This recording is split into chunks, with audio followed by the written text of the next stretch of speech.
Unlike traditional gun artillery, which used a powder charge to propel a shell through a gun tube, an artillery rocket uses a continuously burning rocket motor to travel to target.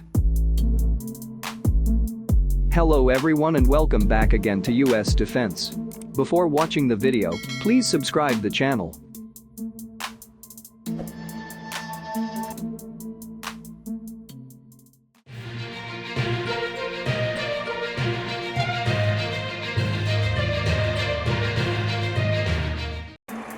The M270 was so effective that a lighter, more mobile version, the High Mobility Artillery Rocket System, HIMARS, was created. Rockets have been a staple of land warfare for centuries, but it wasn't until the latter half of the 20th century that they became a permanent addition to the US Army's arsenal. Ironically, the Army's program to develop multiple battlefield rocket artillery to fight the Soviet Army drew inspiration for its rockets from Moscow's wartime Katyusha multi-tube rocket launchers. Battlefield rocket use dates back to 13th century China. Although China is lauded for inventing gunpowder and derided for promptly using it for fireworks, the reality is more complicated. China did use them for war and even invented multiple tube rocket launchers capable of launching up to 100 projectiles. Rocket artillery fell out of favor for hundreds of years, but by the mid-1930s the Soviet Army had started to field the first modern rocket artillery units. Unlike traditional gun artillery, which used a powder charge to propel a shell through a gun tube, an artillery rocket uses a continuously burning rocket motor to travel to target. The upside is that instead of a single gun tube, several tubes can be clustered together and ripple-fired mere seconds apart. As a result, rocket artillery has a faster rate of fire than tube artillery, although reloading takes longer. The downside to rocket artillery is that rockets are less accurate. Unlike shells, whose impact point can be precisely computed by knowing the power of the powder charge, weight of the projectile and the length of the gun tube, a rocket flies free after exiting the tube, motor still burning. This makes rockets inherently less accurate and more suited to saturation attacks against area targets instead of point targets. The Soviet Union relied on rocket artillery extensively during World War II, massing large numbers of truck-mounted multiple rocket launchers such as the BM-13 and BM-8 to provide massed fires.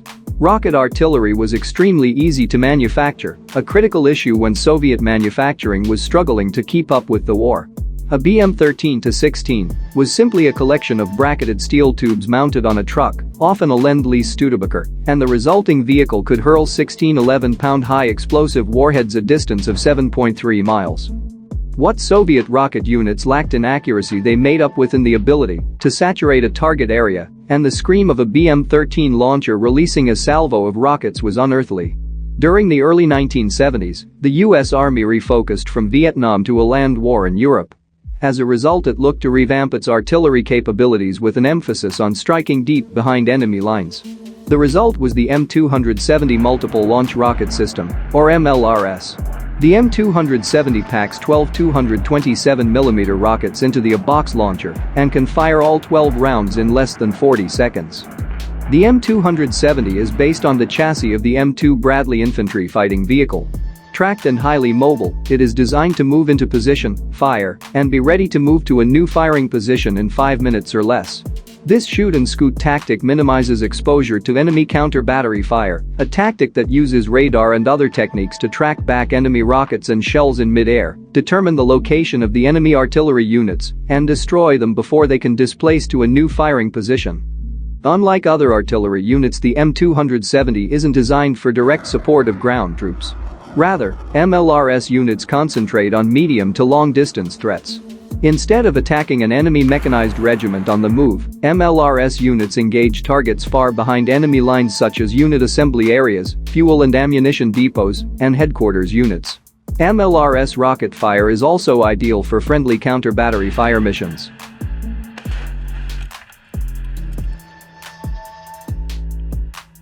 Instead of trying to make the M270 more accurate, developer Vought decided to embrace the rocket's lack of accuracy and maximize its ability to saturate an entire area. Each of the original M26 rockets carried 644 dual-purpose improved conventional munitions, DPICM. The size of a hand grenade, DPICM rounds were ejected from the rocket while in flight, raining hundreds of the bomblets down on the enemy. The rounds were devastatingly effective against not only exposed infantry and soft-skinned targets such as fuel depots, ammunition depots and headquarters units, but were also capable of inflicting damage on tanks and armored vehicles, destroying them or putting them out of action. The first use of the M270 was in the 1991 Persian Gulf War, when the rocket launchers earned the name Grid Killers for the ability of a single M270 to saturate a 1 km by 1 km box grid on a military map. The MLRS battalion has a total of 27 M270s, giving U.S. Army divisions and artillery brigades incredible amounts of firepower. An alternate munition used by the M270 is ATAC-MIS, or the Army Tactical Missile System. A large, plump rocket, a TAC-MIS takes the place of 6 rockets in an M270, meaning each vehicle can carry up to 2. A TAC-MIS was designed to attack targets even farther behind enemy lines, carrying up to 950 anti-tank and anti-personnel submunitions up to 80 miles. Later versions had a range of up to 186 miles. The tendency for unexpended cluster munitions to linger on the battlefield and cause harm to civilians resulted in the 2008 Convention on Cluster Munitions. The convention bans their use, and, although the United States is not a signatory, the Pentagon generally holds to the ban. As a result, MLRS and ATACM rockets that carried DPICM have been retired or are being updated to a single unitary high-explosive warhead. The M270 was so effective that a lighter, more mobile version, the High Mobility Artillery Rocket System (HIMARS), was created. HIMARS packs 6 rockets or a single ATACM on a 5-ton truck.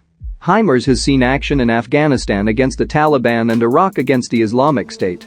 The system's usefulness against high-end threats has also seen it deployed to the Philippines opposite China and Eastern Europe opposite Russia. The shift back to big power warfare once again puts the focus on rocket artillery.